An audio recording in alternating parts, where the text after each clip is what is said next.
Hello again and welcome to another Mordian Glory Warhammer 40k video, and today guys I've got something really exciting for you because I will be doing an after action report for the Nottingham GT Super Major event. Now what was different about this event is I was not running my beloved Imperial Guard. The Mordian 50th rifle stayed on the shelf this time, and instead I committed the ultimate guard heresy.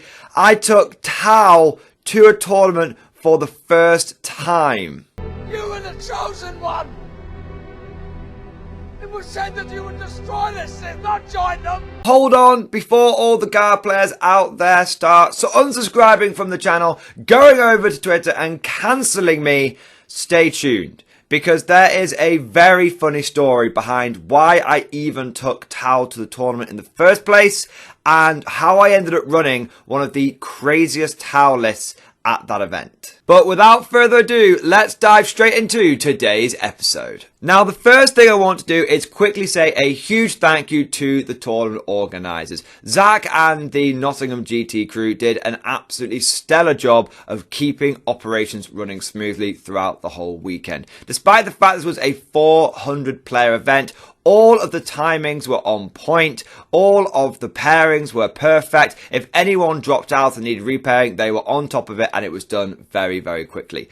I have to say that out of all of the tournaments I've been to, be they small or large or very large like this one, I personally felt this was the smoothest and best run tournament that I've been to probably ever. I was going to say in a long time, but I'm going to go out there and say this was the best run event I've been to ever. On top of the event being very well organised, all of the terrain was on point too. It wasn't overly flashy or aesthetically pleasing, but it was just detailed enough to help with the immersion, and more importantly for a tournament like this, it was very practical. It was easy to understand what terrain did what and what features each terrain piece had. In fact, every single player at the beginning of the event received a small paper booklet which explained exactly how each terrain piece functioned, and also the details for every single mission and the secondaries as well. And it even had a handy score sheet in the back of it too. So it was just a really well organised event, and they had thought of all of the small details.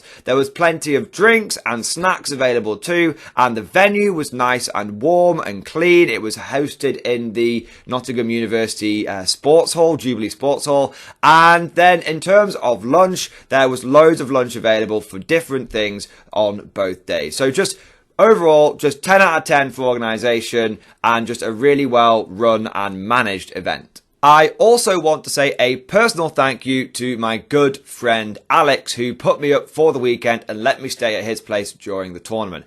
Alex and I actually went to the tournament together. We were battle brothers, comrades in arms, but whilst I was running the dastardly Tau, he was being the most honourable guard player and was running a tank company of Helens with a Macarius Vanquisher. Absolute giga chad. But now let's get into my list for the event. Now, firstly, why was I even taking Tau? It's all about the greater good. The greater good. I mean, I'm a guard player through and through. If you go and search through the archives of this channel, you will find an hour-long video where I rant about how much I don't like Tau.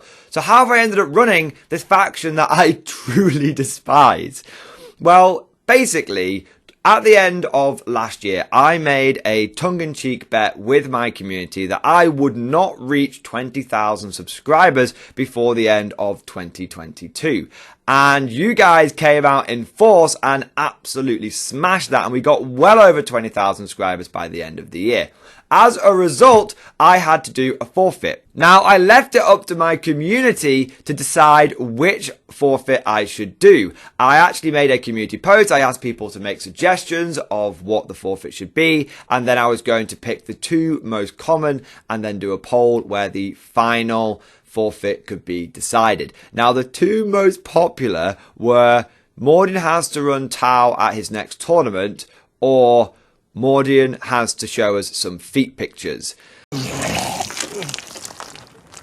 Fortunately for all of us, the feet pictures did not win. I'm not going to lie to you guys, it was a close battle. At one point I was getting a little worried, but as it was, the Tau did win, and I'm not sure which one I would have preferred to win, but in the end, it's probably not a good idea for my feet pictures to be plastered all over the internet. But the problem was I didn't own a Tau army. So what I ended up having to do is go to my brother and say, hey, Johnny, do you still have those Tau that you bought back in 3rd edition when they were first released? And he said, yeah, of course I do. What do you want them for? I said, I need to take them to a tournament. And he said, okay, here you are. And he handed over to me a shoebox full of tanks and battle suits with 0 padding in, and 2 sandwich bags of infantry, one with 40 recruit and one with 40 fire warriors.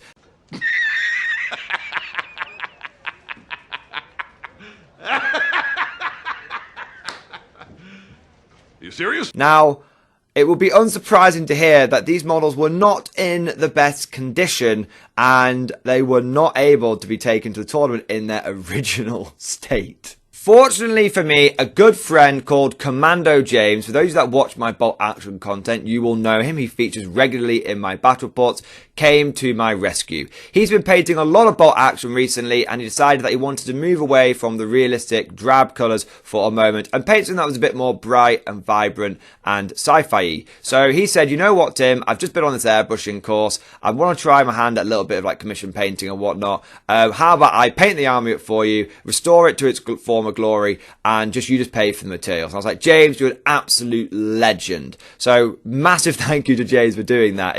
I would not have had this army ready without him. And so he ended up taking the army away for a month, stripping it all down using Dettol, painstakingly rebuilding as many of the broken and busted models as possible, using some bits from loads of different kits. So you can see there are some Guvets in the army now. He's also used some Tyranid parts to rebuild the crew because they've been eating some of the forbidden meat. And then he did a great job with restoring all of the vehicles as well. The army originally was a black base coat with just a blue driver over it. That was everything that had been done to it, and as you can see now, it is a much more bright and vibrant colour scheme. So big thank you to James for that. Truly, without him, I never would have been ready in time for this tournament. And so we have our army. But what kind of army is this? Because if you remember, I said this was my brother's old Tau army, and it was almost 20 years old. 90% of the models were purchased back when Tau were first released around 2003, 2004. And only a small token effort had been made to try and keep the force modernized. There was a single ion cannon hammerhead, a riptide, and a ghost keel. Apart from that, these are all the original Kroot, the original Fire Warriors, and if you take a look at the stealth suits, which make up a core part of this army, they're all the old school XV-15s. They're all metal, and they're all of that sleek design rather than the new, slightly strange, chody looking one. As a result, the units that I had available to build my army list were a little bit of an eclectic mix, and in no way, shape or form were any of these units meta. You will not find any Sunshark bombers in this force. You will find but a single Riptide, and it doesn't even have any of the missile drones for it. I have a single Crisis suit. It's an XV8 Commander. And the fact that I don't have any Crisis suits is pretty wild, but the fact that I have a Commander in a bog standard XV8 is also completely left of centre. I mean, most of the time you're meant to be taking your Crisis Suit Commanders in Enforcers or Cold Stars, but I didn't have those models, so I couldn't take them.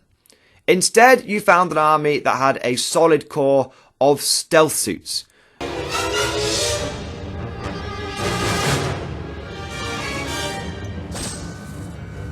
A Tau unit which I don't think I saw a single other person using at the event that weekend. You'll also notice that I had 30 Fire Warriors and 10 Pathfinders. No one takes Fire Warriors. People just take Kroot. They're cheap chaff. I mean, I had 30 Kroot, but even that was more than what anyone else was running. And no one takes Pathfinder because everyone just goes Farsight Enclave to get up close and personal and use the Marklights, the free Marklights you get with that. So my army was very much not a competitive Tau army. But despite that, when it went to the tournament, it performed surprisingly well. But before we get into the games, yes, I know I am being a little bit of a tease. Hang on, boys, we will get there. Let me take you through exactly what I had in this list. So, firstly, it's important to remember that this was a Nephilim event. It was the last event before Arcs of Omen came out, and that meant that we had to use detachments like battalions and brigades and stuff like that. So I fit my entire army into a single battalion, and I took it with the Tal Sept. I chose Tal Sept because it was very straightforward for me to understand. A free reroll to hit or to wound, some extra auras, and a stratagem which is pretty similar to overlapping fields of fire for the guard. I could get that. I could absorb that quickly. Remember, I had one practice game with this list before I took it to the tournament. Now, my first unit in the HQ slot was a commander in basic crisis battlesuit. He came with precision of the Hunter Warlord trait, which meant that he rerolls all hits and wounds. Perfectly balanced, as all things should be. He then had a relic. I gave him the solid image projection unit because that gave him a 4+ invulnerable save. Without it, he didn't have a 4+ invulnerable save. I could have bought one, but I had CP spare, but I didn't have points spare. I then gave him a basic burst cannon, a cyclic ion blaster, and a plasma rifle. Didn't have any prototype weapons in this army. Again, just trying to keep it simple so I could use it without making too many mistakes. My second HQ choice, I had Longstrike. He is a special character in a Hammerhead tank, and he had the 2x smart missile system, a railgun, and I have 5 points left over at the very end of the list, so I gave him a Seeker missile, which I actually used every game, and it was pretty nice having a cheeky Seeker missile to spaff off at the enemy. Moving on from the HQ choice, we had the troops. I had 3 units of 10 Kroot. These guys were just there to be cannon fodder. They were to pre-game move up the board, take some objectives, just generally just absorb smites and die at the end of turn 1 or turn 2. I then had 3 units of 10 Fire Warriors, and the idea behind these guys is they were to perform second line infantry duties. Perhaps they would be damage dealing against certain armies if I needed to get into a firefight, or perhaps they would end up just being fancier Kroot that were going to get pushed into the meat grinder to slow the enemy down and buy time for my big guns to do their work. They were a little bit more flexible than the crew, and I actually found that in some games their fire support was really good. After that, we get to the elite section, and this is where all of my recon bastards were. I had a Ghost Kill battlesuit with 2 burst cannons, a cyclic iron raker, and an early warning override. Don't think I ever used the early warning override. Can't even really remember what it does. But the 2x burst cannons were pretty nice. That's 12 anti-infantry shots there. You'll notice I have a lot of burst cannon spam in this army.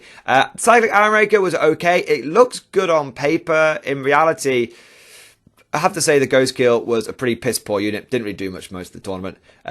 Just looked intimidating and wiggled its bum at the enemy.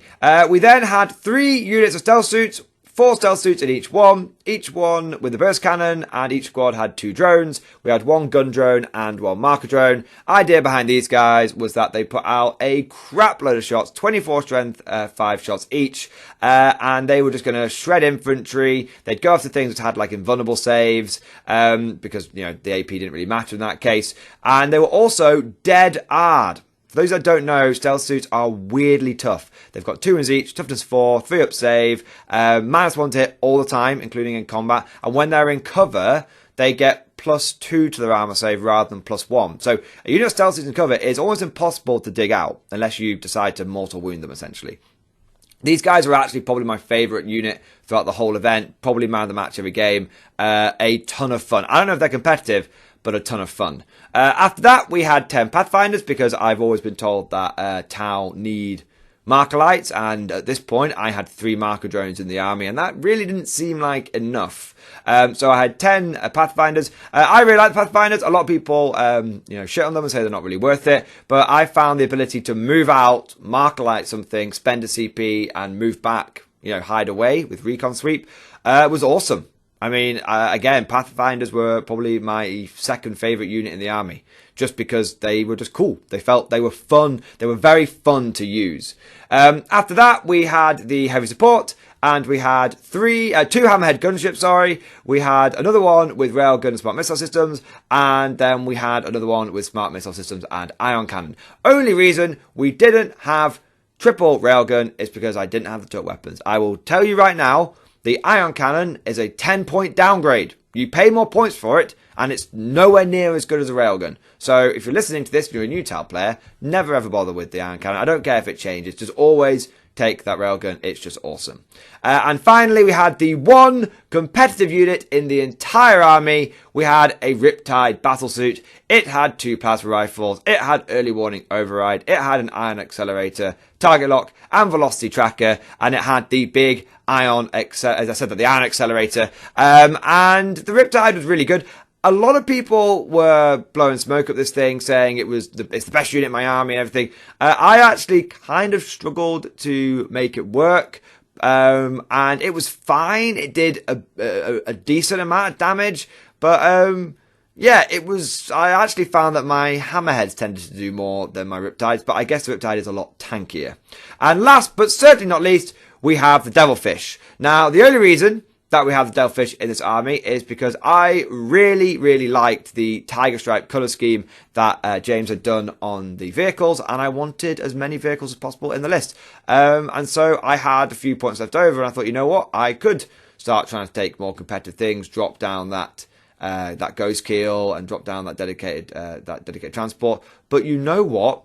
I think I want more Tiger Stripe, so that's why I put the ghost keel in, and that's why I put the Devilfish in. As it turned out, Devilfish was great. I used it in one of two ways most games. Either I put a unit of fire warriors in it and sent up a flank and they would do things like aerospace relays, or I would spend my first turn with the Pathfinders inside it. Even though the Pathfinders were a pre-game move, there were a lot of people that had the ability to fly over and bomb them, or to shoot them from out of line of sight and take all my mark lights out of the game. So I found keeping my Pathfinders in the Devilfish meant that they were safe from any sort of turn 1 alpha strike and someone trying to take my precious marker lights away from me. And that was the list. Now, the thinking behind the list was that it was kind of like a guard list using TAL equipment. I had my classic 70 to 80 line infantry. I had my 30 crew, my fire warriors, my Pathfinders could be pushed into service as a screening if they needed to. Likewise, the Devilfish is a bit like a Chimera in the guard army. You can use it to transport things, or it can just be a speed bump. I had my elite infantry. You know, often I run Kazakin or Scions in my guard army. In this case, I was running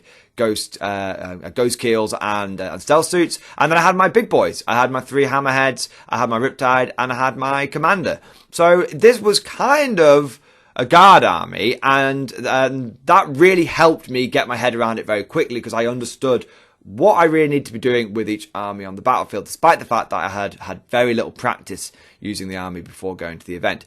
But speaking of the event, now let's start taking a look at what actually went down at Nottingham GT. Now, firstly, I want to quickly talk about the lay of the land. What I mean by this is how competitive was the event, what was the terrain like, what was the player skill level. Now, straight off the bat, I can tell you that the terrain was perfect for competitive 40k. You had all of the different flavours of L-shaped ruins. Some of them blocked line of sight, some of them had bases, some of them didn't, some of them were solid walls, some of them you could shoot through if you got onto the base of them.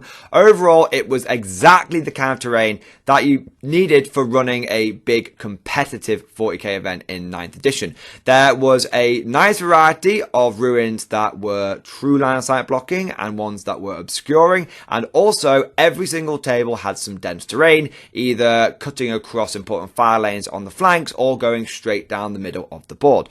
This was great. It meant that there was always, for 90% of armies out there, enough terrain to be able to hide your army out of line of sight to avoid any sort of turn 1 alpha strike, but also there was lots of to hit modifiers, meaning that even armies like Tau and Guard that, you know, rely on shooting and can blow people off the table in short order were slightly curtailed. Obviously, there are ways of getting around dense terrain and everything, but it did make you have to try and use those tricks to get around. It wasn't just an open shooting gallery. There were no tables that were Planet Bowling Ball. There were no tables that had just nowhere near enough terrain.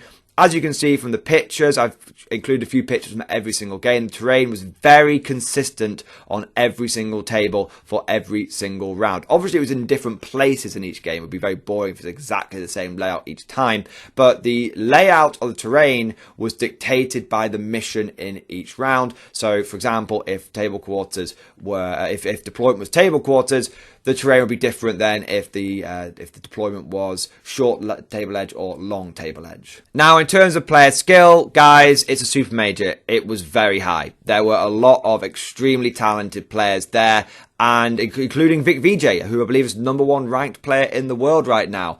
You did have a few people turning up with fluff lists, for example, you know, Alex with his Machias Vanquisher, but I would say easily 95% of the armies there were competitive or meta. To give you some numbers off the top of my head, I believe there were 60 Leagues of Votann players there. There were 40 Tau players there. So, yeah, there was a lot. You saw a huge amount of not only good players, but also strong lists. So the state of play was high, to say the least. So my first game was against Thousand Suns. Fuck. And the mission was Abandoned Sanctuaries. That's where there is 5 objectives in the middle of the board. You gain more points for holding the middle objective or killing someone else who's holding it. And also, you cannot use any pre-game moves or forward deployment. So a huge part of my army, all of the stealth suits and the crew and the Pathfinders and the Ghost Kill couldn't use any of their abilities, which is like, great. But anyway, there we go. Now, on paper, this was a terrible matchup for me. In fact, I was chatting to some other Tau players later on the tournament, and many of them said that going into Thousand Suns, they had lost either before the tournament or at the tournament. If they came across Thousand Suns, they really struggled against them. Now, the reason why Thousand Suns are such a problem for a quote-unquote traditional meta Tau army, one that's using all of these crisis suits and sun sharks and riptides, is because there is very little screening. And so the million mortal wounds a turn that they can put out, or well, realistically 30, 40 mortal wounds they can put out a turn, ends up just rinsing through your battle suits. And the flamers drop down, you haven't got that much screening, and so therefore you can't, you know, push those flamers out, and they can just drop in and start flaming the crap out of your battle suits. And of course, flamers are really tricky for Tau to deal with. I mean, they have a 3+ invulnerable save versus shooting. Wankers! Literally, the one thing that Tau don't want to come across is a 3+ invulnerable save, specifically against shooting. So, yeah, on paper, this was a terrible matchup. Thousand Suns going into Tau. Thousand Suns should have that in the bag. But I wasn't running a meta Tau army. I was running Johnny Rambo. And the first thing that my opponent said to me at the very beginning of the game was, "Hi mate, how you doing? You've got a bit of a weird Tau army, haven't you?" I was trying to work it out before the event, because you can see pairings for the event, and I really didn't know what to make of it. And I was like, I told him the story. I said it was between this and Feet Picks, and he just found it absolutely hilarious. Now, by the way, my opponent actually did have his own little YouTube channel. I'm going to put a link to it down in the description, because he was an absolutely lovely chap. And probably my first game was my favourite game of the event, because my opponent was just so nice. Now, my opponent had in his list 15 flamers in 3 squads of 5, 5 squads of 5 rubrics, a big squad of 10 Scarab Occults, Ahriman and Fate Skimmer, and a few other sorcerers as well. Basically, lots of tough infantry backed up by flamers and a crap ton of psychic powers.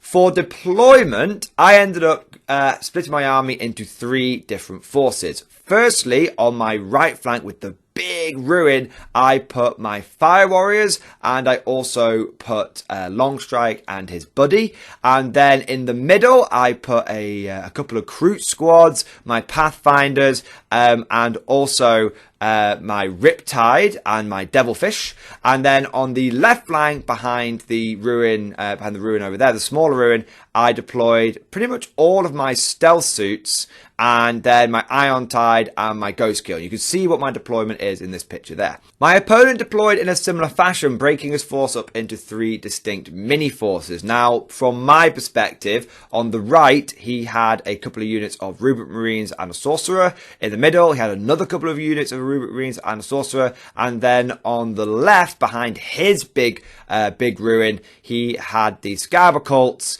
another unit of Rubrics, Fate Skimmer, and 1 unit of Flamers, and I believe his Psychers were spread out across those 3 bases. He put 2 units of Flamers in reserve because they could deep strike down. Now, I got first turn, and I didn't really want first turn because I couldn't see anything to shoot. My opponent had pretty much hidden his entire army. But what I did do with my first turn is go, you know what, I'm just going to push out all of my Kroot and just really flood the center of the board. The reason I wanted to do this was because I knew that he had the Dark Matter Crystal, or whatever it's called these days, the one that lets him pick up and teleport 10 Scarab Occults across the board, no problem. And I didn't want them getting up close and personal with me on turn 1. So I spread all my Kroot out, I jumped one of my stealth suits forward, and then I fired off a bunch of smart missiles, killed precisely nothing. And that was my first turn. Spread out, took some objectives, had a good time. Oh, of course, speaking of objectives, in terms of secondaries, my opponent took Warp Ritual, Burn, and Retrieve Data, and I took Abhor the Witch, Retrieve Data, and Engage. The reason I didn't take any of the Tower ones was I wasn't comfortable with using them at this stage. It was only my second ever game with them. Do not worry, Tower players, I did eventually start taking them, and I found them to be very powerful. But I would like to point out that I never had any problems getting any retrieve data or engage with this force. It was very fast and able to jump around the board, having a great time. Now, for my opponent's turn 1, he plays it kind of cagey, but does come out with some stuff. Of course, he can't just sit back and do nothing, but he also doesn't want to come out and just let his army get blasted off the table. I might not be running a traditional Tau force, and I might have literally done 0 damage in my first turn, but Tau is still Tau at the end of the day. So, in the middle of the board, he moved one of his sorcerers out, did Warp Ritual, and then teleported him back using another psychic power from a supporting squad. Fine. Can't really stop him from getting Warp Ritual. He did Burn on one of his objectives, and he moved out with a unit of Flamers and Fate Skimmer, and also a unit of Rubrics on his right, on my right flank, to try and clear up some of the units that I'd shoved out there to essentially deny his deep strike. Remember, he doesn't want to not be able to bring his flamers in. He doesn't want not to be able to retrieve data. In his shooting, my opponent did easily pick up the 10 Kroot that I pushed out on my left flank, the 10 Kroot that I pushed out on my right flank, and then he also did a scattering of mortal wounds as well to supplement that firepower. But at the end of turn 1, I had lost 20 crew, and that was basically it. Maybe a couple of drones as well from the stealth suits, and I had killed nothing of my opponent. So going into turn 2, it had been relatively a bloodless battle. But going into turn 2, it certainly did not remain bloodless. It really started heating up. First thing that I did is continue to push him back. I didn't want him to be able to teleport in. I didn't want him to be able to use his deep strikers. I wanted to keep screening him out, doing the classic guard thing. Now, I had lost 20 of my group, but I still had 10 left that were holding the center. And so what I did is I used my Fire Warriors to do the second wave of screening, essentially. And I also detached my droids and my devilfish, because they were really helpful for doing that as well. And my stealth suits were able to push forward, but also hide out of line of sight as well. So overall, I had completely screened him out of my table half, and anything that he wanted to teleport around or jump in was going to be doing it in his half of the board. Now, the shooting opened up, and when I fired my railgun at my opponent for the first time, his jaw hit the fucking floor. Okay, because I don't think people take a lot of railguns, not in competitive Tau armies. My first rail cannon, it fired, it hit, it wounded, it killed a Rubric Marine straight up. It then did 3 mortal wounds, which killed another Rubric Marine and did a wound to another one. I then fired the next hammerhead, which did exactly the same thing, and my first 2 opening shots of the game just picked up 5 rubrics. They're dead. Every single one of them. I believe this had a big psychological effect on my opponent. He realised that this may not have been crisis suits, but there was still a lot of firepower here, and as a result, I feel like it kind of... not massively, but definitely subconsciously might have voodooed him a little bit and made him play a bit more cautiously. I also then went after his flamers. Now, on paper, Tau don't do flamers, but I had I had 8 burst cannons from my stealth suits, and I had my ghost kill, and I had my ion cannon head as well. So, you know what? I was like, let's just pump all of that into a unit of flamers and see if it falls over. As it would happen, it did fall over. 36 burst cannon shots hitting on 3s, and a whole bunch of cyclic ion raker, a whole bunch of ion head, and a whole bunch of smart missile systems ended up basically killing all of the flamers, and I even had a little bit of firepower left over to go after his Fate Skimmer, and I brought that down to only 3 wounds. So a very strong second volley from the Tau. Going into turn 2, and my opponent finds himself in a somewhat tricky position. He still doesn't have anywhere really good to teleport in his reserves or start jumping around the map. But he decides he's going to give it a go. He comes out with a lot more of his Rubric Marines. He brings down one of the unit of Flamers to essentially deal with the Kroot in the middle of the board. There was nowhere else they could realistically go. And he brought his Scarab Cults. He teleported them over onto my flank, and then he used a psychic power that allowed them to move again, so he could surge them onto the objective that was on my right-hand side of the board. His psychic phase and shooting phase cleaned up a lot of my chaff. Of course, the majority of his psychic powers had to go into the nearest unit, which meant that I believe essentially 20 of the 30 Fire Warriors went down between his shooting and psychic. The last 10 Kroot got picked up as well. And I believe the Devilfish also got taken down to maybe like 2-3 wounds. Either way, he did do a significant amount of damage, but he's not done anything to my stealth suits, or my Riptide, or my Hammerheads, or my Commander. All of the damage dealers in my army are still fully operational, and he's just stepped out into the open. And we're going into Tau shooting phase, turn 3. And going into turn 3, my opponent goes from being in a sticky situation to a whole world of shit. Because I unleashed the full power of the Tau shooting phase on him. I come here for a fucking shootout, right? I finish off Fate Skimmer. I use the stealth suits with burst cannons to hop over and finish off, in fact, pick up a fresh unit of flamers.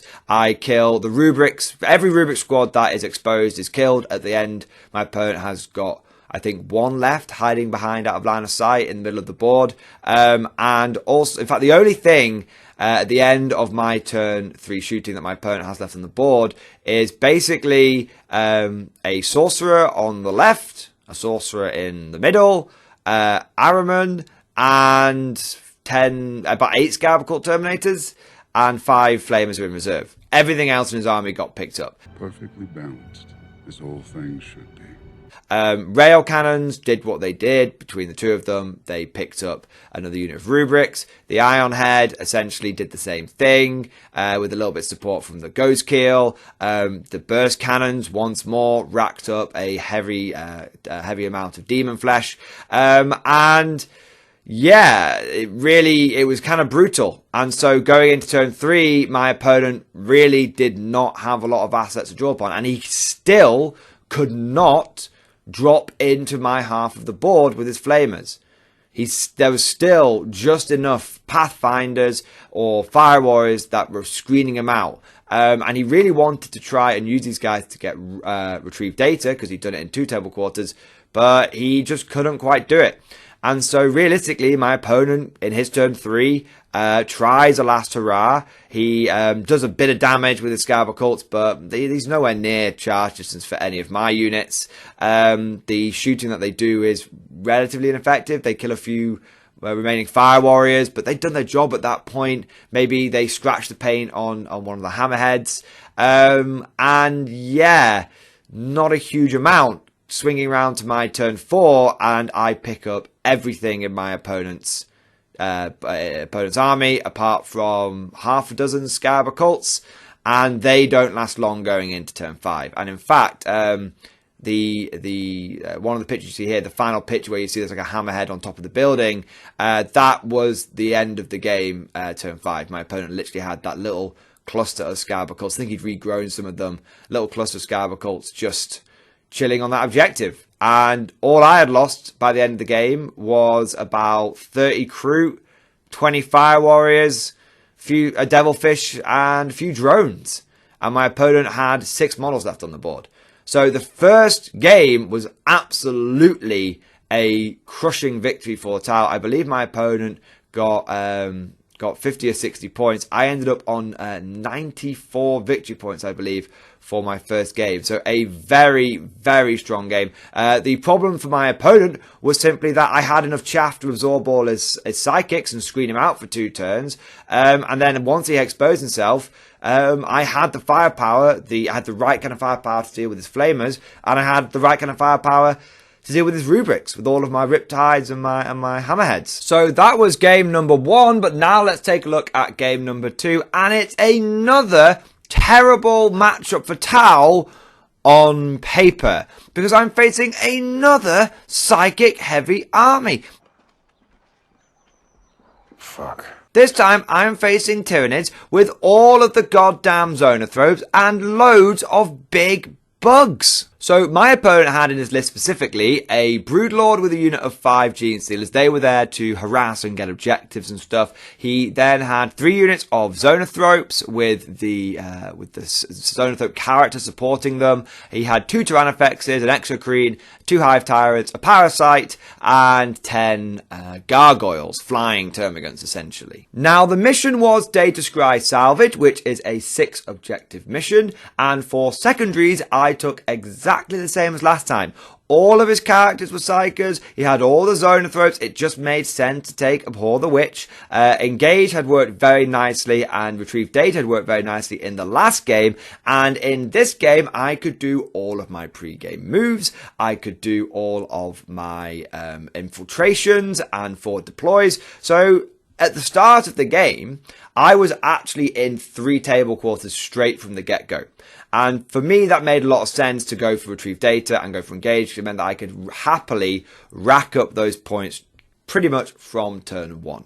My opponent went for Banners and Warp Ritual, and he also went for Bring It Down, because obviously I have 6 vehicles in this army. Banners was, I think, maybe a mistake, although I reckon my opponent picked it because he wanted to be able to do it with his warriors, because he had like a little unit of 3 warriors, and also with things like his gargoyles as well. Moving on to deployment, and I went for a similar tactic as last time, deploying into 3 castles, but I was a lot more spread out this time because I had loads of forward deploys and infiltrators, which I could actually use. Great, I could do all my pre-game moves as well. Now, I had my Riptide and my Hammerheads in the back corner, the back left-hand corner, and I had my Pathfinders and Fire Warriors in the ruins that were nearer the front of my deployment zone. And then on my right flank I deployed some Kroot and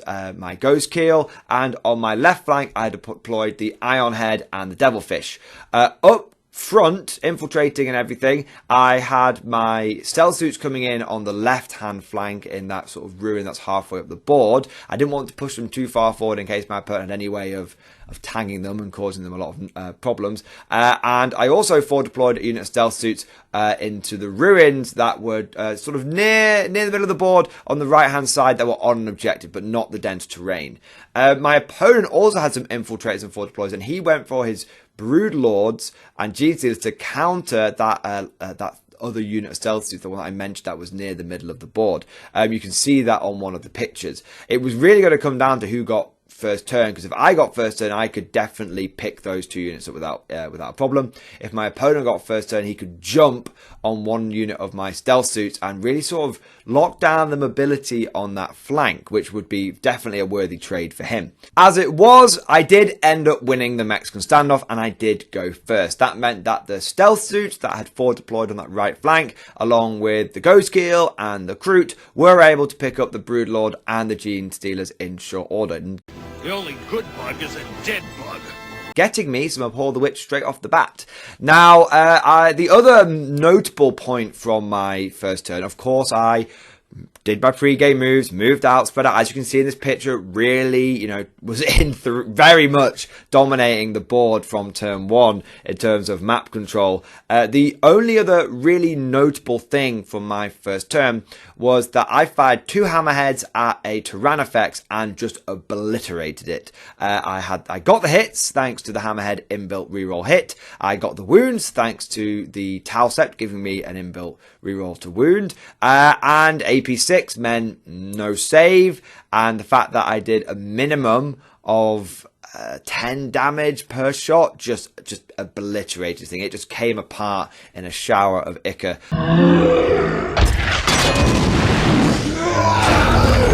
And that really, I think, again, a bit like the first game, somewhat psychologically impacted my opponent. It was like, he said, wow, I've never seen someone do that before. You've just picked up a Tyrannofex with 2 shots from like 10% of your army.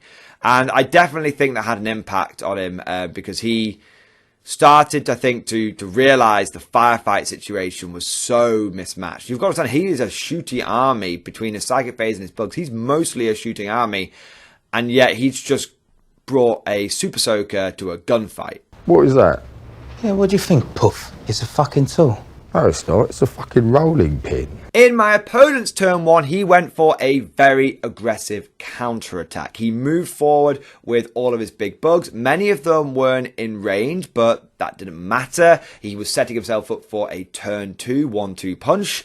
He also moved forward with all of his psychic beasts, like his Zonothropes, and also the Gargoyles and the Parasite went aggressively forward to try and deal with my crew, who had pre-game moved and then moved into one of his stable quarters. He also brought down the Fleshy Drop Pod, which had his Hive Tyrant in, his Winged Hive Tyrant. And this was a really cool tactic because the Drop Pod comes down, the Hive Tyrant gets out, and then the Hive Tyrant can just move. And because it's got wings, it can just flap around, having a great time and move really far. Now, I had done a very strong job of pushing it out. So he actually was only able to bring it in basically just on the tip of his table quarter. It wasn't getting anywhere near the 3 table quarters that I was in. And he, I think, made a mistake here. He went after my Fire Warriors and Pathfinders that were in the ruin, in one of the ruins, as you can see on this picture where all the infantry are with my commander. And I don't think this was the right choice. I think he thought, well, I'll get rid of those marker lights, that'll hamstring the town and everything. But I honestly think he should have just used this guy to increase the pressure on my left, because I think that going after a bunch of Fire Warriors really isn't a big deal for me. They're there to die. As it was, he dropped out, moved forward, went for the charge with this Hive Tyrant and failed the charge despite a reroll. And again, this was because he got a little bit greedy and he said, I want to charge all 3 units in that building. And I said, are you sure? Because you have to land over them. Some of the, especially the commander, you're going to have to go over the infantry. And he said, yeah, I know it'll be a longer charge, but if I make it, I'll pick all of that stuff up. It ended up being a 9-inch charge. Even with the reroll, he didn't get it. And so his Hive Tyrant was kind of just sat there, dick in hand, in the front of a full Tau gun line. Not a position you want to be in. As for the rest of my opponent's turn 1 shooting and psychic, it's a little bit of a whiffer. It's a whole bunches of 6s and 1s. It's either very high or very low. Getting a super smite off, but then only rolling 1 mortal wound, that kind of thing. The end result is, though, he does kill about 40 models. He picks up all of the Kroot, a number of drones, and about half a squad of Fire Warriors, which isn't too bad, but it's all chaff. It's all stuff that's not doing any damage to him, and he's just exposed himself, gone all in on a chaff killing exercise. It comes round to my turn 2, guys, and I'm sorry to say, but the game essentially gets decided. I pick up his Winged Hive Tyrant. I pick up all his Zonothropes and his Neurothrope, and I pick up either the Hive Tyrant on foot or the Exocrine. I can't quite remember, but long story short, going into my opponent's turn 2, all he has is 3 warriors sat on his backfield objective. All the Gargoyles had died, all the Parasite had died as well. So all he had was 3 warriors on his backfield objective, like I said, a single Tyrannofex, and either an Exocrine or a Foot-Slogging Hive Tyrant. That was it. They're like animals, and I slaughtered them like animals. And basically my opponent had lost 75% of his army in 2 shooting phases. He just did not have enough left. There was nothing he could do. And to save you guys the nitty-gritty detail of me chasing around the final few bugs on the battlefield, Bottom of turn 4, my opponent is completely tabled down to the very last Tyranid, and the final score was horrendous. It was 94 points to the Tau. It was 19 points to the Tyranid. That's right, 1-9. Yes, that was including painting score. Perfectly balanced, as all things should be. It was just bonkers. I did feel bad for my opponent. I did apologise to him, but he said, hey, it's tournament, man. It's not too problem. He put a brave face on, son. So I just want to say, like, big thank you to him, because a lot of players would have got pretty salty. Fucking waste of our time! In that situation, but he just played it out and was a good sport about the whole thing. So props to him for that. But that was the first 2 games. 2 victories, both of which I'd got 90 plus victory points in. If you include the practice game pre-tournament, I was on 3 90 plus wins in a row, which is pretty bonkers. But we are now going into the 3rd game of the tournament, the final game for day 1. And I had climbed up to the lofty heights of table 7. Which is pretty impressive with some kind of superhero Tau army. Going into game number 3, I did not have a very good feeling at all, because it was Tau versus Tau. It's all about the greater good. And at the end of the day, I'm not a Tau player, I'm a guard player. And I am not running a very meta army at all. And my opponent was certainly running a much more efficient list than mine. In fact, overall, he had what I would describe as about a 90% meta list. He had put his own little bit of seasoning in there, but by and large, it was the same as most of the other Tau players that I saw there. So his list was, I think he had 3 commanders, 2 in Cold Stars, 1 in an Enforcer. He then had a whole boatload of crisis suits. Some of them may have been bodyguards, but there was at least 8 to 10 crisis suits. He then had a Riptide and a Hammerhead, and he had 2 Sunshot Bombers, and he had about 30 infantry and some Kroot Hounds. I think he had 1 unit of Kroot Warriors, a unit of Kroot Hounds, and then 20 Fire Warriors.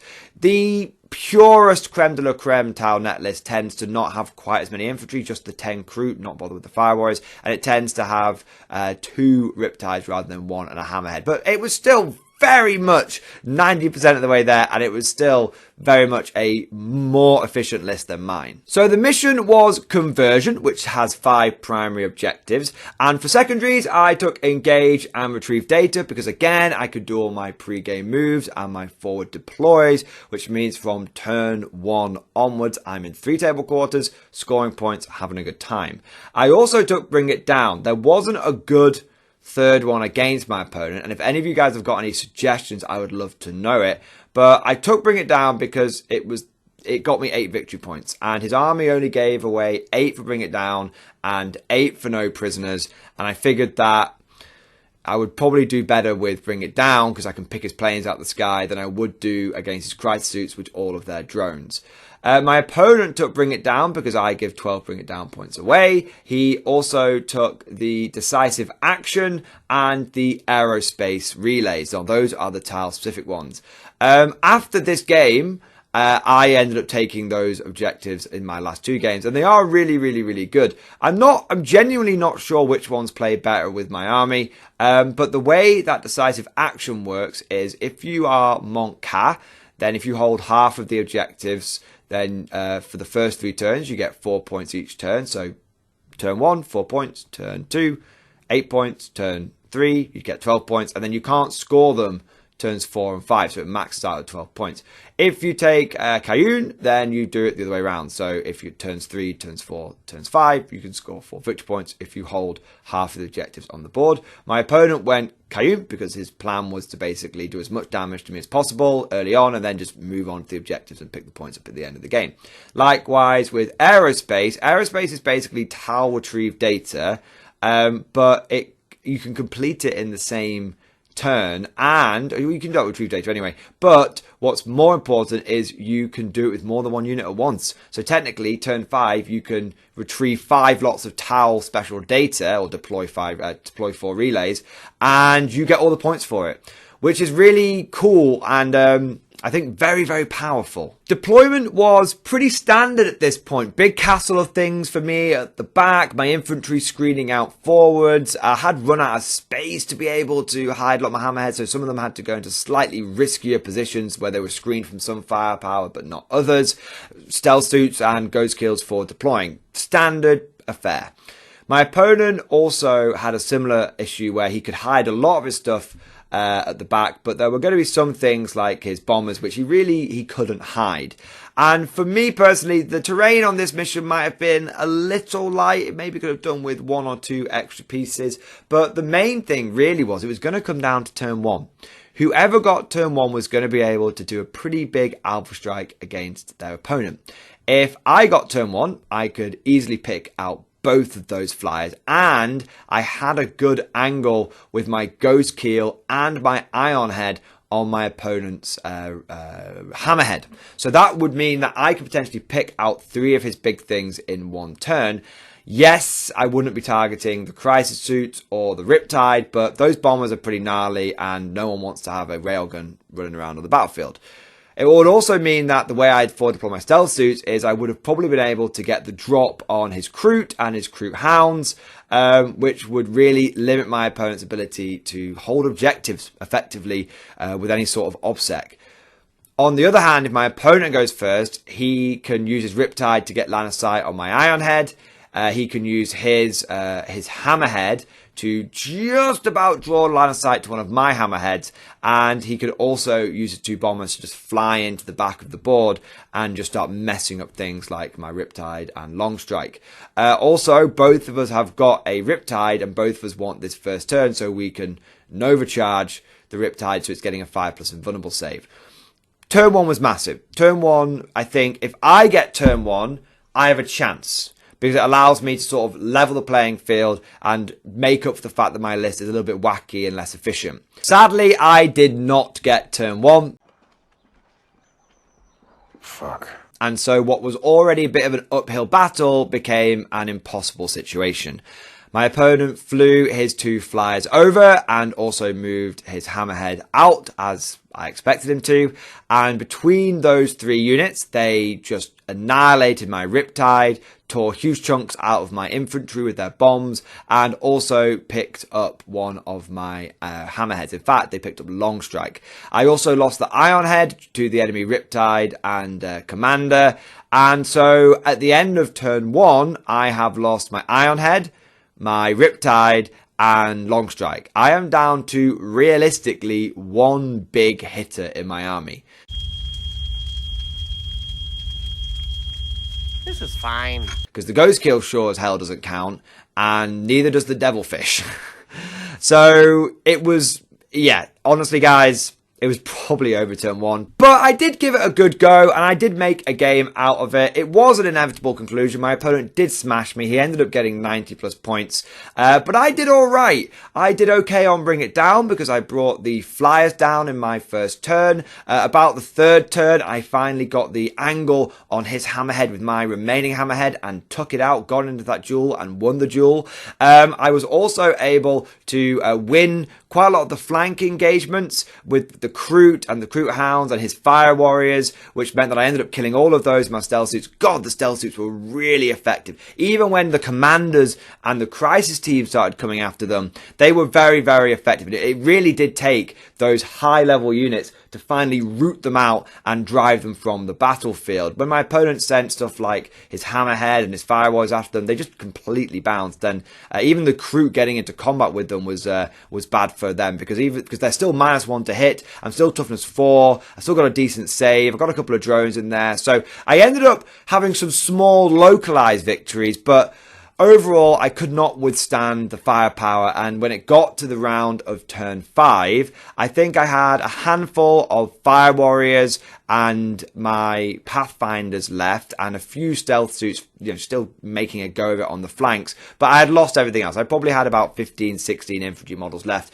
Everything else had bitten the dust, and my opponent did still have his Riptide and his Commanders, and also the majority of his crisis suits, although he had no drones left, and he had none of his infantry. Like I said, I did win those sort of localized fights. So I did make a pretty good go of it, and I was fairly happy with my result.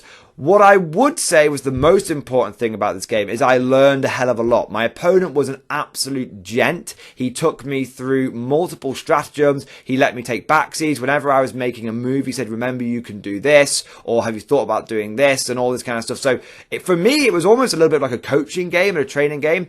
And I ended up, jokingly saying to my opponent, like, oh, he's become like my Tau dad. He is the ethereal, and I am the Tau running around.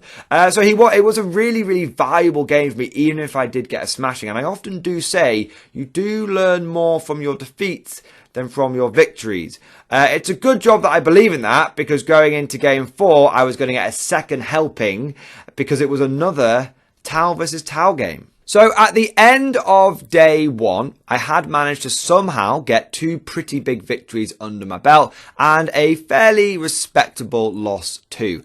I was pretty happy with how I'd performed. Bearing in mind, I had very little experience playing the faction. Hadn't even really used a lot of the tools in my toolbox in terms of secondaries or stratagems. But I did now feel like I was getting a much better hang of the faction, really starting to grasp it and understand it. I was therefore slightly disappointed when I went into game number 4 on the second day and found myself with another Tau versus Tau matchup. My opponent was absolutely lovely, and once again it did essentially become a little bit of a coaching session, which was great. My opponent was very understanding, let me have backseas, would point out when I'd make mistakes and let me then alter them. But the reason he was so gentlemanly is that the game was basically a foregone conclusion. On paper, his list just completely outdid mine, and the reality was it happened on the tabletop too. I would describe my opponent's list as 100% purebred, thoroughbred, efficient. It was just ultra meta Tau. He had the 2 Sunshot bombers. He had the 2 Riptides. They had drones accompanying them. He had the 3 commanders. He had the bodyguard crisis suits and the regular crisis suits. He had just a smattering of recruit to fill out the detachment and provide the bare minimum turn 1 screening. There was no fat on this list. It was extremely efficient. But despite the game being a foregone conclusion, I still, of course, played it out. I tried my absolute hardest and I learned a lot, and there was some really interesting little moments as well. And at the end of this game, my opponent said that he was really impressed by the stealth suits, and he thought that, like I have said throughout this video, that they were my most valuable unit. And he said if crisis suits just weren't so damn efficient, he definitely would consider pivoting over to the stealth suits. And I think that's a really good ringing endorsement. It's not that stealth suits are bad. They're actually really, really good. It's just that there are other things that Tau can take right now which are just too damn good, too damn efficient. But we're getting a little bit ahead of ourselves. Let's go through the mission and the secondaries. So it was Tide of Convictions, which is a 6 objective mission, and you have to hold at least 2 to score any primary points. And for secondaries, me and my opponent both took the same. Now, what's funny is me and my opponent both made a huge mistake with our secondaries. We both took decisive action, but I went Monk Cat because I figured I could try and score loads of points early on, and then when my army's dead, I'll still have got my decisive action points. We then both took aerospace relays, and we both took banners. And you can't take relays and banners.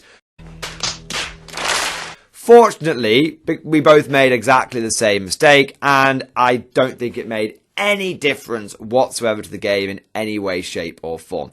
It is just kind of amusing that we both made exactly the same mistake. I like to believe that the only reason we made this mistake is because A, I was pretty inexperienced and didn't realise that relays and banners were in the same category, and B, my opponent was laughing so hard after I told him the whole play Tau or show us the feet pick story. Realistically, guys, it made absolutely zero difference to the battle. My opponent and I could both have pivoted in to bring it down, and the final scores would basically have been the same because he wiped out all of my big things and I got about 4 or 5 points on banners anyway, and I ended up killing a couple of his flyers, and that would have got me 4 points. So it made literally zero difference to the outcome, but I just thought I would point it out now so that people who are watching this video can learn from my mistakes. Make sure you check which category your secondaries are in, guys. But moving on to deployment, I formed up in my now standard 3-castle formation.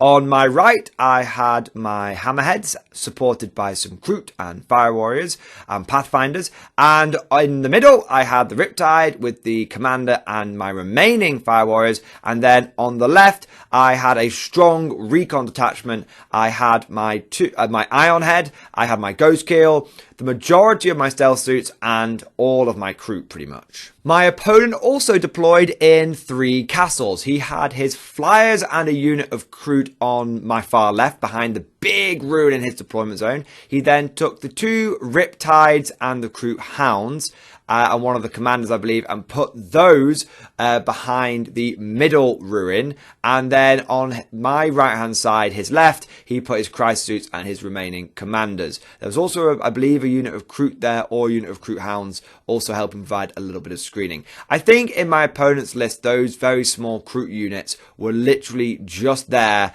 to be able to do a pre-game move. So if any opponents did have some sort of turn 1 deep strike, he would be able to screen that out and stop it. But it was literally the bare minimum Kroot.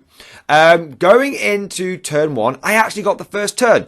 Unfortunately, in this game, it didn't make as much of an impact because my opponent was able to hide a lot more of his force. Like I said, I think in that last game, the terrain was just slightly light because everyone could get angles straight away. Whereas in this game, the terrain was back to being a little bit heavier, and I could only realistically get an angle on one of his flyers, which my opponent knew he couldn't hide, and he also, I could use one of my stealth suit teams, because I was in Mont Cath this time, I was able to move and advance and still shoot absolutely fine.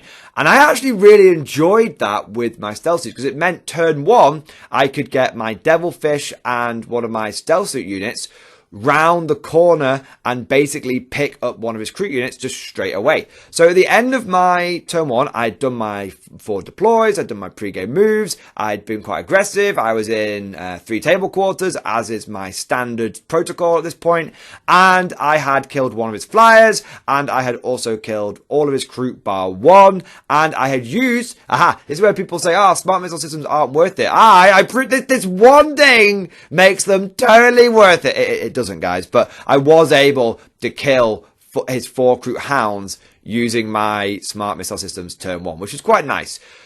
Not a bad first turn. I had certainly damaged his Alpha Strike capabilities, and I thought, you know what, I'm doing all right. Going into my opponent's turn 1, he moved forward with one of his flyers. He raised a couple of banners, illegally, of course, but let's not get into that. We've already covered that.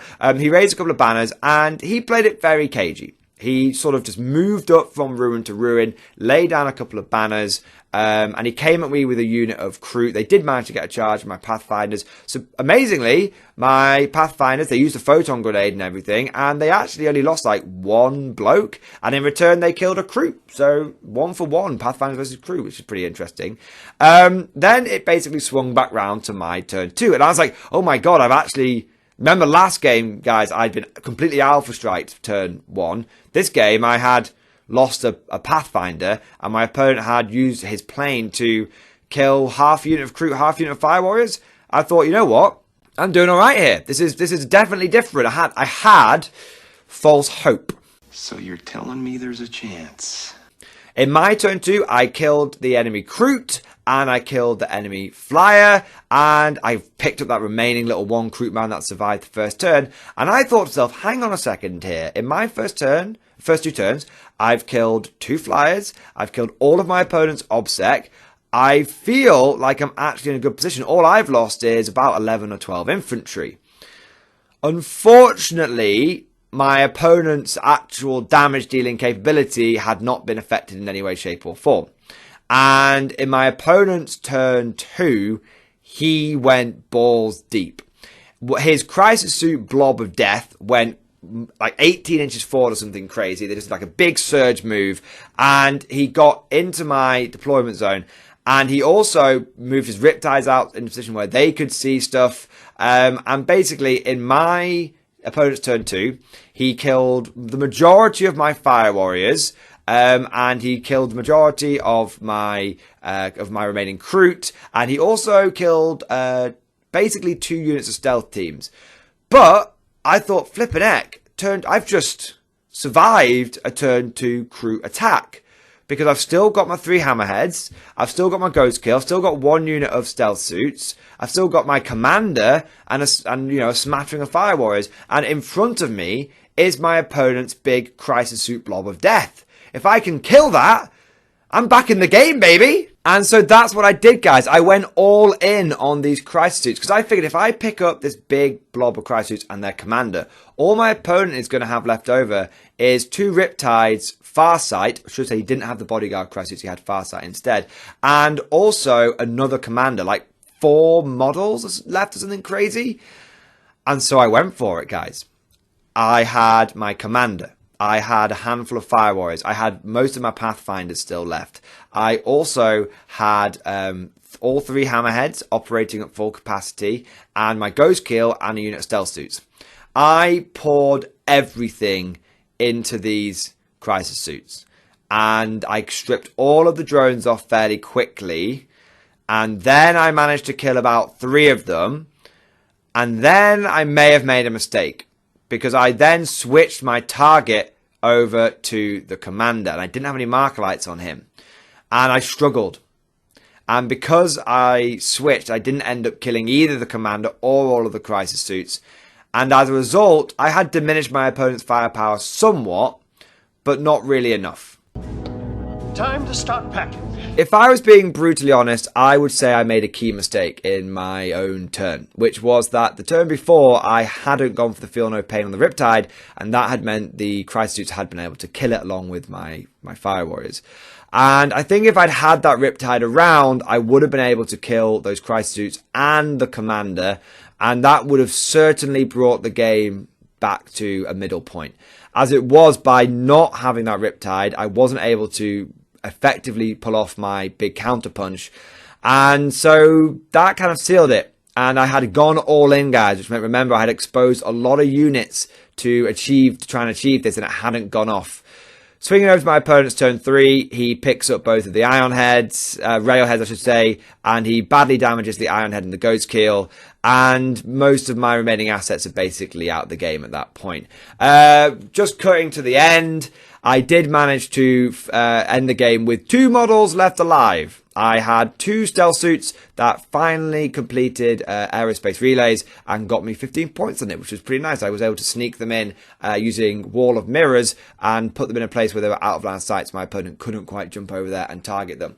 The final score was pretty respectable. My opponent did get 94 points, I believe, and I got something like 61. Now, even though the game was a bit of a thorough smashing, I did learn a hell of a lot. Firstly, I really enjoyed taking Monk Ka. That early game pressure I was able to put on my opponent by being able to move and advance and still shoot without any penalties was great. It meant I was able to pick up those crew and start immediately putting pressure on my opponent round his left flank. And then also the fact that it allowed me to get decisive action maxed out in the first 3 turns whilst I still had an army was great. I do think a lot of people automatically drift into Cayune, but Monk Ka is certainly one you want to keep in your back pocket. Overall, it was a really fun experience. I learned a hell of a lot, and at this point I felt like I was fully trained up on the Tau. I had played a practice game, I'd played 2 games against great opponents, and then I'd had essentially 2 more games against great opponents that had been training sessions. The chains had come off. I was ready for my final game, and I really wanted to be able to finally put everything I'd learned into practice. So we get to game 5, the final battle of the tournament, and it's a doozy, guys. This was probably the closest game I have played with my Tau so far. Up until this point, I'd either smashed my opponent or I had been smashed. There had been no middle ground. Perfectly balanced, as all things should be. In this game, guys, I'm not going to spoil who wins it, but I will tell you that the person that eventually snatched victory from the jaws of defeat only won the game by 2 points. It was incredibly close. Going into this game, I actually had a pretty good feeling. Not necessarily because of the matchup. As you'll see when I go through the list, this is actually quite a tough one for me. But because I felt like everything had been leading up to this point. I had undergone my training. I'd received my Honor Blade and had had my Pure Tide Engram chip put into my brain. Basically, I actually felt like I knew what I was doing with the army now. Up until this point, one of the biggest challenges I'd been facing with the tower was understanding what each unit was capable of. Not its stats or its weapons, although this was probably the first game I didn't need to check the codex very much, but more understanding what I could expect my units to do and what damage they could inflict on the enemy. I'd often been finding myself overcommitting or undercommitting to certain engagements and firefights. Even when I had been winning or when I had had a pretty good crushing victory, I still had been playing rather inefficiently. But going into this game, I felt like I was actually able to pick my targets much more effectively and allocate my resources much more efficiently, just giving me that extra little bit of power boost. But even with that being the case, I knew this was going to be a difficult battle for me because I was playing against Dark Angels. Specifically, I was playing against a combination of Deathwing and Ravenwing. Now, overall, my opponent had about 30 Terminators plus support characters, and on top of that, he had a big unit of Black Knights and 4 multi-melter attack bikes, 2 individual ones, and then a squad that contained 2 of them. This well-balanced army presented me with quite the conundrum. Up until this point, I feel like I'd faced a lot of skew lists. The Thousand Suns had been relatively slow with a lot of psychic powers, but they hadn't really had much in the way of combat, and I was happy to get into a firefight with them. The Tyranids had a lot of psychic, but a lot of big bugs, but again, not a huge amount of combat or swarms that might have presented me with some troubles. The Tau games obviously had been very battlesuit focused, and then going into this game, I was actually facing what felt a bit more like a take-all-comers list. The Terminators, whilst very slow, were incredibly durable, had decent damage output, and most importantly, were objective secured, which meant on a 5-objective mission like this, my opponent could quite easily waddle his Deathwing onto 3 objectives and really dominate on the primary game, making things pretty tricky for me. On the other hand, he still had great maneuverability with his bikes. They put out a lot of firepower and they are going to roll over Tau in combat. Even if they're just the basic attack bikes, they're still much better than any of my units. So not only has he got durability, not only has he got firepower, not only has he got close combat, but he's also got objective game as well. So he really did have a very nicely well-rounded force, and that's why I think the game was so close. It was much less rock, paper, scissors, and it was actually a bit of a battle. The mission for the final battle was secure missing artifacts. This is a 5 primary objective mission, and the tertiary part of this is if you hold the objective that's in your own deployment zone, then you get 3 victory points. It's pretty easy. It's pretty straightforward to get the bonus points on this one, and it was a great mission to finish on because it's relatively straightforward, and after you've been playing 40k for 2 days and 5 games, you want something that's a little bit more easy to process and understand, because my Ogre brain was certainly getting quite tired by this point. In terms of secondaries, my opponent went for Raise the Banners, which was a great choice for his army because he could happily be sitting on 2 if not 3 banners for most of the game. He also went for Oath of Moment, another awesome choice because he can just put 20 Terminators in the middle of the board and get some serious oath points. And then he went for Bring It Down, which in my opinion I think was a little bit of a mistake because I have got much longer range firepower than him on my vehicles, and that means that I would be able to quite happily sit back and blast away at him and just not really give him those Bring It Down points. Also means I can be a lot more careless with my infantry, just throw them forward. If I had been my opponent in this game, I probably would have gone with no prisoners because that would have racked up quite a lot of points. Now, moving on to my secondaries, I didn't have it all my own way. I chose relays, which I was pretty confident I could get. I chose no prisoners, because I knew he had a lot of turners. No vehicle in this army, but he does give up a lot of no prisoners. I think I could max it if I tabled him. And then I also went for decisive action.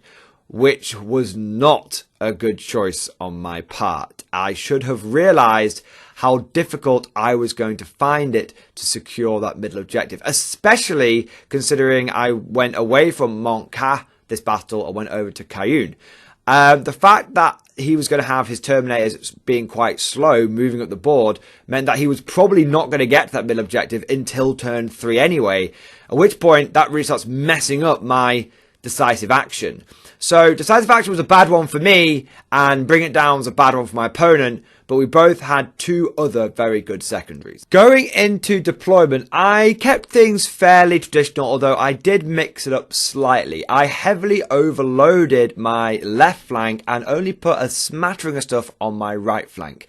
On the left, I put the majority of my stealth suits, and I also put my Ion Head, my Riptide, my Devilfish, which I put 10 Fire Warriors in, and then on my right flank, all I had was a unit of stealth suits and my Ghost Keel that I'd forward deployed. My Kroot moved forward and did their pre-game move into the middle of the board pretty early on, just trying to help me get some more primary points. And my Fire Warriors and my Hammerheads went in my big ruin in the bottom left hand of my deployment zone, along with my Commander.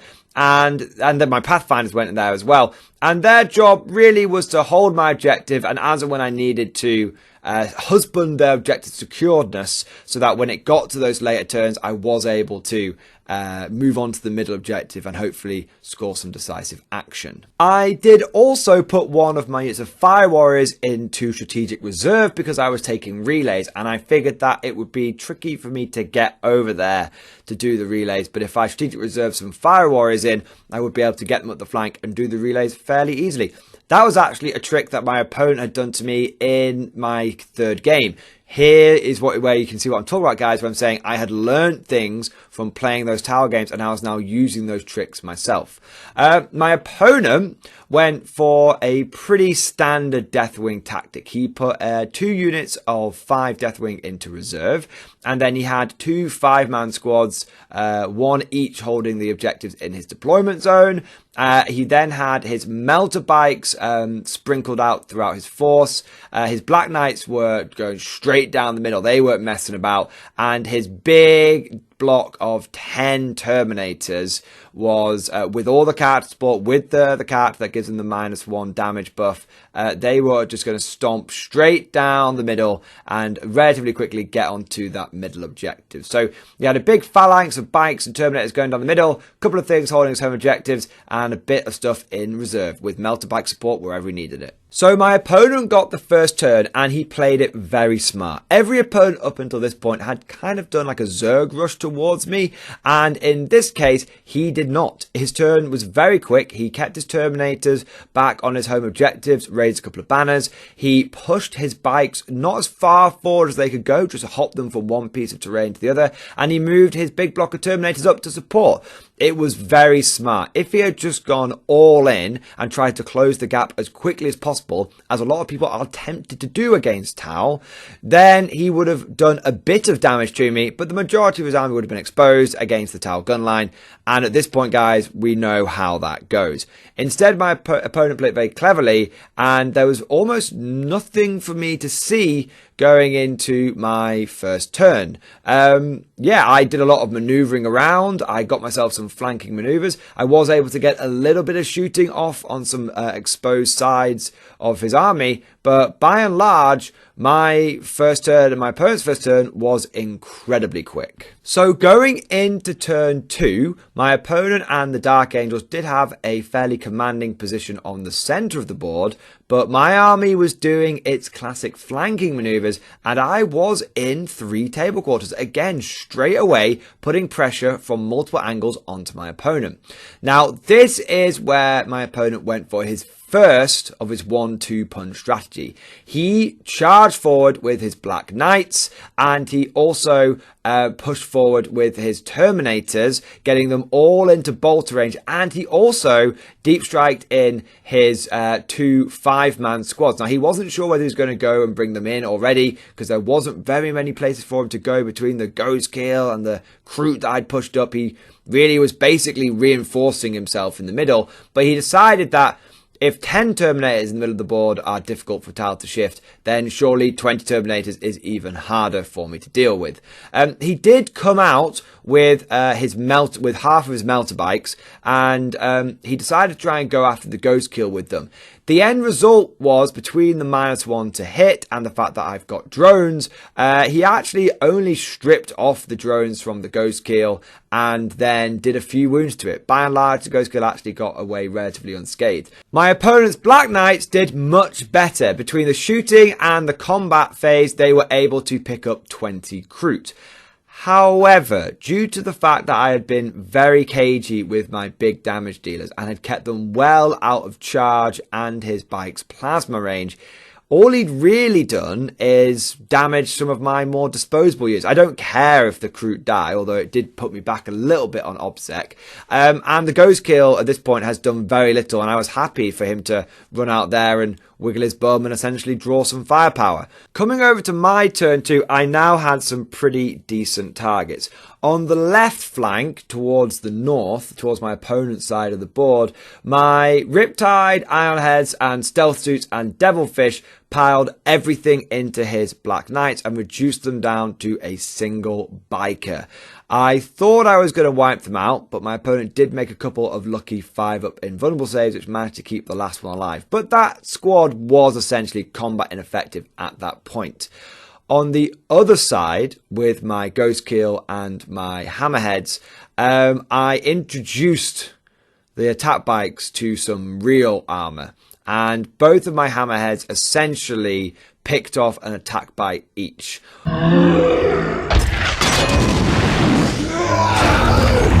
What has fast become a tradition with this Tau army is the first time you shoot a railgun at an opponent who's not familiar with them, their jaw hits the floor. My opponent was like, oh yeah, but I've moved so I get a 5 invulnerable save. I said, they ignore invulnerable saves. He was like, what? And I was like, what's the AP? I was like, -6. He was like, so with Armor of Contempt, I was like, you still don't get a save. And he was like, how many wounds does it do? And I was like, it's 6 plus D3 plus 3 more wounds. He's like, so each one of those shots just kills a bike? And I was like, yeah. I come here for a fucking shootout, right? And he was very, very impressed, but also a little bit intimidated. So the Hammerheads had essentially neutralized a lot of my opponent's long-range anti-tank, and the other parts of my force had neutered a lot of his mobility.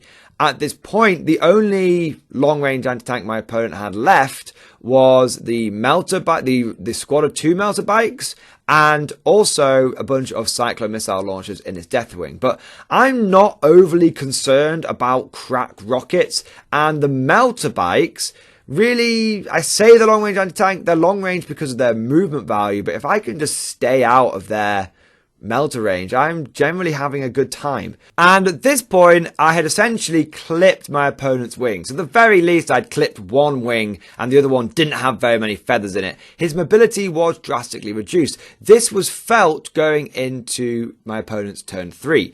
Now, this is where the stealth suits really decided to shine. My opponent moved forward with his remaining 2 attack bikes. He kept his Black Knight in a position where it could fire its plasma off, and he then also moved his big giant Terminator Death Ball into the middle of the board, where the majority of them could see the stealth suits who had lined up on top of the building.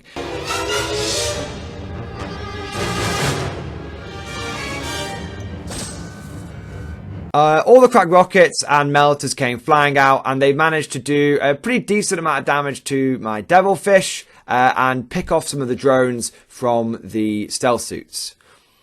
Then my opponent started firing his bolters. Now, 20 Terminators with assault cannons,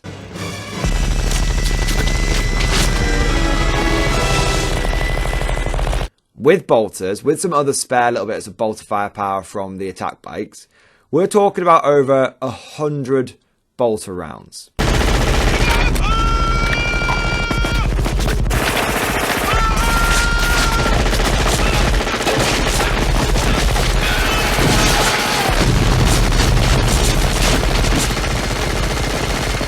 But my opponent has moved, so he doesn't benefit from his Dark Angel's thing of if you stay still, you get +1 to hit. And I am -1 to hit.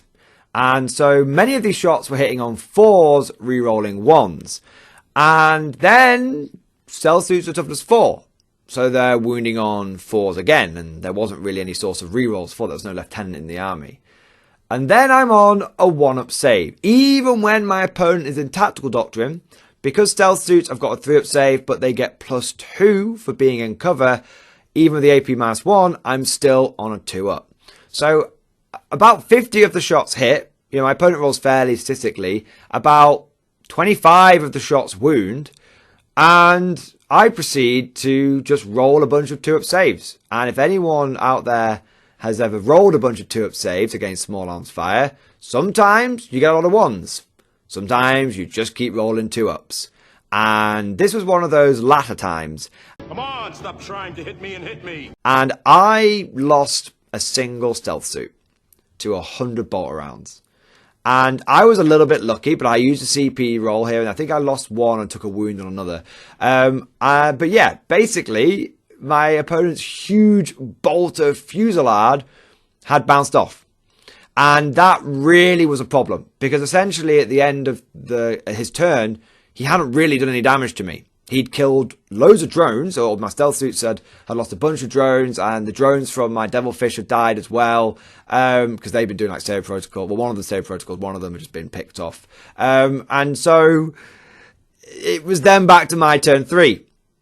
And I continued with the plan, which was I'm going to just really just take away all mobility from this army, and then get into a slugging match with it, because I can see the results of this slugging match, because he's just fired all his bolter rounds off and not done very much at all. So if that continues, I can happily get into a firefight with this guy. So going over to my turn 3, it was fairly straightforward. I killed the remaining 2 attack bikes. I killed the remaining Black Knight. He's now got no bikes left on the board, apart from a bike captain who's sticking very close to his Terminator companions. And then I also have enough spare firepower left over to kill one of his little 5-man Terminator squads and do some damage to the other one. I think I reduced it down to 2. So that was a pretty good turn for me. My opponent still got about 12, 13 Terminators in the middle of the board, and he's still got all of that character support as well. Going into my opponent's turn 4, he consolidates the rest of his army together onto that middle objective. The reason he does that is in my turn 3, I had managed to sneak a unit of Fire Warriors on and get my first decisive action points. My opponent was then able to essentially, in his turn 4, deny me getting onto that middle objective, at least in my turn 4, because I couldn't physically move on to it because of the way he'd placed his Terminators and charged and finished off the Fire Warriors. His shooting was actually pretty good. He was actually able to finish off the Devilfish and do a lot of damage to my Ion Head. Even though he was shooting at tanks, his bolters, his assault cannons, and his crack rockets were so much more effective, because he wasn't trying to hit at -1. He'd stayed still with a lot of his guys so that they were getting that +1 to hit Dark Angels thing. And yeah, stealth suits are way more durable than tanks. Let's put it that way, guys. So it comes round to my turn 4, and I take a look at the scores. And I realise something very important. That essentially both sides were guaranteed to max primary points. Whether I took the middle objective or not, I was guaranteed to max primary, and so was my opponent, because of the tertiary giving us an extra 3 points every single turn. I'd managed to get 8 points every single turn, and I think at one point I'd managed to get a 12 as well by sneaking one of the objectives off him. But basically I was on 45, and even if my opponent held the middle objective for the final turn and I never got anywhere near it, it still would be 45 points apiece on primary. Therefore, I knew it was going to come down to secondaries. Now, I, at this point, had maxed out. I knew going to turn 4 I was going to max out relays, because I'd managed to use my strategic reserve Fire Warriors to get it on turn 3, and I'd managed to. I had my other unit files that had been in the Devilfish. They popped out. They were able to move onto another relay point and raise the relays there, which meant that I was going to max relays. I probably wasn't going to get any more decisive action, but I definitely could get a lot more no prisoners. And I realised, I didn't didn't really think about it too much, but I sort of did a quick bit of math hammer in my head, and I realized that if I don't give up any more bring it down, and I just get as many no prisoner points as possible, that there's a good chance I would be able to win the game. And so that's what I did, guys. I pulled back my ion head so my opponent couldn't target it anymore. It was well out of range, well out of line of sight, and everything else over my turn 4 and my turn 5 just piled into those Terminators.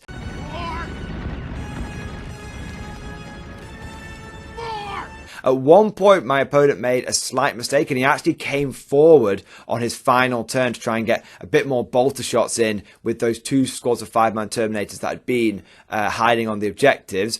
I actually didn't end up targeting them, but he was actually making a big mistake there because it gave me opportunity to get even more no prisoners. But as it is, I just wiped out every last Terminator in the middle. Even though they didn't count for points, I wiped out every last character as well. And not just the men, but the women and the children too. And that meant that at the end of the game, my opponent literally just had 2 5-man Terminator units sitting on his backfield objectives.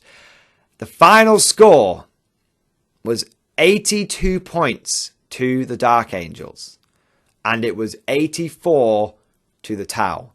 And if my opponent had finished off a single 1 wound ion head, he would have been able to get a draw on the game.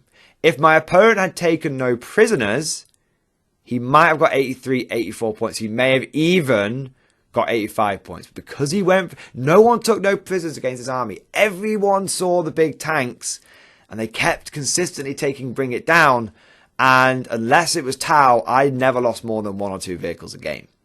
And so at the end of day number 2, I had managed to get another victory, which meant that I ended the tournament on 3 victories, 2 losses, but in every single game that I had played, Tau had won.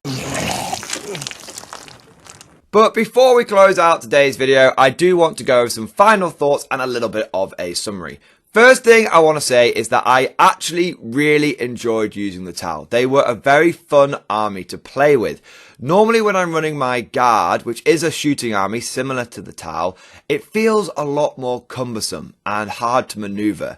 My tanks have to try and get around the side of buildings. It can be tricky to get those shots off. My infantry often have to wade forward about 6 inches a turn. If they do advance, they can't shoot. Yeah, it tends to feel a lot more cumbersome, but using the Tau, it felt like it was a much more maneuverable force, like I was flowing around the battlefield. And I think a big part of that was the fly keyword. They fly now! They fly now! Fly is incredibly rare in the Guard. In fact, the only unit I can think that has it off the top of my head is the Valkyrie, and that doesn't even have fly, it's flyer, it's a full-blown aircraft. But in the Tau army, everyone and their mum apparently has fly. And I think it makes a huge difference. For your vehicles to be able to just move over buildings or on top of them to get the angles that they need makes a massive difference. The fact that a lot of your shots as well are coming from assault weapons. All of my stealth suits, all of my burst cannons had assault. When I was in Montcat, I could move, advance and shoot without penalty. When I was in Cayenne, I could still move, advance and shoot. I just had a -1, but then I tended to use marker lights to get around that. So the fact that you're just so much more maneuverable and you can just hop from cover to cover, that was really what stood out to me. There was very few times when I didn't need to be in cover if I didn't want to be. I could just hop from one thing to the next, move and advance and still shoot. And it just meant that nearly in every engagement that I was having, I was shooting from cover, which gave me much more durability, and my opponents were often out in the open trying to shoot into my cover. And as you saw in that last game, when you try and do that against stealth suits, it is an exercise in futility. Speaking of stealth suits, they were probably my favourite unit in the whole army, and they were definitely my MVPs in nearly every single game. Their mobility combined with their firepower, combined with their durability, was just absolutely fantastic. The fact that they could move forward and do pre-game deployments was just great. Most games after the first one, I started in 3 table quarters before the first turn had even begun, and that was thanks to things like my stealth suits.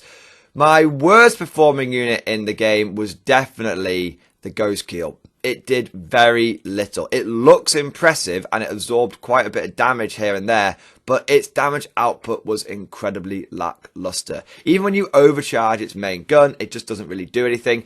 And it does feel like a unit that's a bit schizophrenic. Because on the one hand, it does have this ability to not be able to be targeted over 18 inches away, which is good for the main gun, but the main gun only has 6 shots. And then it's like, well, if I want to use my double burst cannons, they've only got an 18-inch range. So if I really want to get the most out of this unit, I've got to be within 18 inches, and therefore I'm not using my stealth drone abilities. Now, one unit that pleasantly surprised me and that punched well above its weight were the Pathfinders. I know a lot of Tau players don't like Pathfinders. They think that they're too squishy and they're too easy to take out. But I found in my games that the only time my Pathfinders ever died was when I got tabled in games 3 and games 4. The Pathfinders had a really cool ability called Recon Sweep, and it cost 1 command point each turn, and essentially you could move them out, marker light stuff up, you get +1 to hit with your marker light, so suddenly you're marker lighting on 2s rather than 3s, and then you get to move them again. Essentially you can jump, shoot, jump with them with the marker lights. And I found that in this world of no indirect fire, because it's all been nerfed thanks to the balanced data slate, my Pathfinders happily moved out, marker lighted, and moved back pretty much every single turn of every single game. I was also pleasantly surprised by the amount of firepower that the Pathfinders could put out. Essentially, it was like having an extra unit of stealth suits. They put out about 20 shots at strength 5, no AP, and more often than not, they're going to be hitting on 3s thanks to marker lights. Yeah, sure, there's no AP on those shots, but there was always some target in every game where they were useful. Be it flamers or zonothropes, the Pathfinders always seem to be able to put down a decent amount of supporting and supplementary firepower. And finally, I want to give an honourable mention to my hammerheads with rail cannons. These boys were really fun to use and incredibly potent. The psychological impact they had on my opponents was remarkable in nearly every single game. When you just open up with those 2 rail cannons for the first time and just delete a unit, be it a 5-man squad of rubrics or a giant Tyrannofex, it makes your opponent just take a step back and it starts impacting the way they're going to play. So overall, I thought they were really, really cool. And it got me thinking, imagine if I had 4 of them. If I had 4 hammerheads with rail cannons, I think my army would have had a significant power boost. It may have even made a difference in those Tau versus Tau games, because the problem I found in those games is when my 2 hammerheads went down, the rest of my army started struggling a little bit. The Riptide, the Ghost Keel, the Iron Heads, they couldn't really pick up the slack. If I'd had another 2 hammerheads, I probably would have been able to do a lot more work in that 3rd game, and who knows what would have happened in that 4th game. That covers the units that stood out to me, my MVPs and everything, but the big question is, would I use the Tau again? And the answer is absolutely. I thought they were a ton of fun. They're not going to become my main army. I do still prefer the Guard, but I did really like this kind of Tau force because it felt a lot different to what other people were running out there. I've got a lot of ideas going through my mind about how I want to expand the force. I definitely want to get more stealth suits. I'd love to run an army that was just 3 squads of maxed out stealth suits, and I also want to expand the hammerhead fleet as well to include more rail cannons. I also have a really interesting idea of running like a mass fire warrior army. I'm thinking going into Arcs of Omen and getting yourself like 15 squads of fire warriors would be pretty bonkers and might actually be weirdly competitive. But yes, overall, I enjoyed using the Tau and I'm looking forward to using them again. But that just about covers everything that I want to say. Let me know your thoughts down in that comment section below. Have you got any ideas for how I could improve the army or any mistakes you think that I made during the games? Also, if you've enjoyed today's video, make sure you smash that like button and also subscribe to never miss an episode. I just want to say a big thank you to all of my channel members and Patreon supporters who made this video possible. It's thanks to the generous support of the channel members of the patrons that I'm able to go to more tournaments and produce these kind of tournament report videos. If you enjoyed this and you want to see more content like it, then please consider becoming a channel member or Patreon supporter, because it really does make a huge difference and allow us to do what we do here on the Mordy and Glory channel. But that's all for now. I hope you enjoyed this video, and as always, I'll see you guys next time.